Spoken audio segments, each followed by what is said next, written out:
Cinema in మహా Maruti talkies cinema ముచ్చట్లకు స్వాగతం. నేను మిస్టర్ బి. నా మాట సూటిగా ఉంటుంది, మ్యాటర్ క్లియర్ గా ఉంటుంది. వీడియో టాకీస్ రాజా. ఇప్పుడు మ్యాటర్ లోకి వెళ్దాం. మన ఇంట్లో ఎవరైనా చిన్నపిల్లలు ఉన్నారనుకోండి, వాళ్ళు సెల్ ఫోన్ లో వస్తున్న పాటకో టీవీలో వస్తున్న పాటకో గెంతుతున్నా చిన్న చిన్న మూమెంట్స్ చేస్తున్నా చాలా సరదాగా అనిపించింది, ముచ్చటగా అనిపించింది. మనకు తెలిసిన పిల్లలనే కాదు, చిన్న పిల్లలు ఎవరు డాన్స్ చేస్తున్నా సాధారణంగా ఎవరికైనా సరదాగానే అనిపించింది. అదే చిన్నపిల్లలు కొంత ప్రాక్టీస్ చేసి వేరే ఎక్కడో నేర్చుకుని ప్రొఫెషనల్స్ లాగా పెర్ఫార్మ్ చేస్తుంటే ఇంప్రెషన్ ఏర్పడింది. బాగా చేస్తున్నాడు రా అని చెప్పేసి ఎంకరేజ్ చేయాలనిపించింది, ఫ్యాన్ అయిపోవాలనిపించింది, క్రేజ్ పెంచేసుకుంటారు. కానీ ఏ విషయమైనా ఓ పరిమితిలో ఉంటేనే అందం. మితిమీరితే ఎంత అందంగా ఉన్నదైనా అసహ్యాన్ని కలిగించింది. అన్ఫార్చునేట్లీ ఆగస్టు 26 నైట్ ఈటీవీలో వస్తున్న డి జూనియర్స్ పార్ట్ 2 కు సంబంధించిన ఒక ఎపిసోడ్ చూడటం జరిగింది. ఆ ప్రోగ్రామ్ చూసిన తర్వాత ఓ 2 గంటల సేపు బీభత్సమైన అసహనం, తెలియని అలజడి, గుండెల్లో ఓ భయం. ఎందుకంటే ఆ ప్రోగ్రామ్ అంత భయంకరంగా ఉంది. ఎంటర్టైన్మెంట్ పేరిట హెరాస్మెంట్ చేస్తున్నారు పిల్లలు.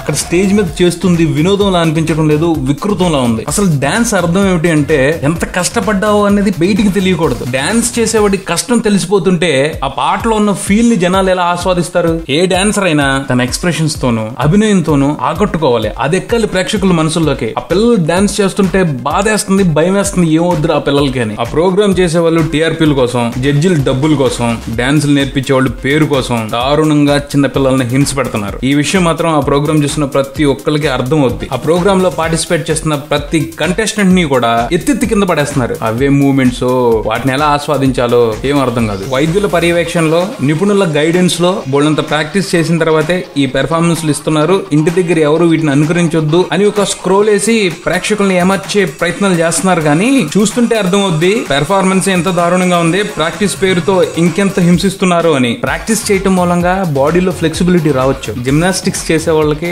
అడ్వాంటేజ్ ఉంటుంది. డాన్స్ లో జిమ్నాస్టిక్స్ అనేది కొంత భాగమే, కానీ వాటికి కూడా కొన్ని పరిమితులు ఉంటాయి. ఇక్కడ అన్నింటినీ దాటేస్తున్నారు. ముఖ్యంగా కొరియోగ్రఫీ, డాన్స్ కంపోజిషన్స్ చాలా వికృతంగా ఉంటున్నాయి. రాక్షసత్వమే కనిపిస్తుంది దాంట్లో, ఎంటర్టైన్మెంట్ ఎక్కడ కనిపించట్లా. ఆగస్టు 27 ఎపిసోడ్ లో పృథ్వీ అనే చిన్న పిల్లోడితో ఓ డాన్స్ మాస్టర్ 5 నిమిషాల పాటని కంప్లీట్ గా మోకాళ్ళ మీద చేపించాడు. అతనికి నీ ప్యాడ్స్ కూడా లేవు. ఆ పిల్లోడు బాగా చేశాడు, కానీ బాగుంది అనలేం. ఎందుకంటే ఆ పిల్లోడు అంతలా కష్టపడుతుంటే ఎవరికండి అందులో ఎంజాయ్మెంట్ కనిపించేది? అసలు ఈ కుర్రోడు కాదు. కానీ అదే ఎపిసోడ్ లో ప్రాచి అనే ఒక పాపతో ఓ దరిద్రమైన కంపోజిషన్ చేశాడు కొరియోగ్రాఫర్. అసలు ఆ పాపకి 2 చేతులకి 2 తాళ్లు, 2 కాళ్ళకి 2 తాళ్లు, నడుంకో తాడు కట్టి చుట్టుపక్కల 5 పట్టుకుని ఎత్తి పడేస్తున్నారు. అదే కాదు, అలా పట్టుకుని ఆ పాపని ఒక దుప్పటిని విదిలించినట్టు విదిలించేస్తున్నారు. దాన్ని చూస్తుంటే ఒళ్ళు జలరించిపోయింది. అసలు అదేం కంపోజిషన్?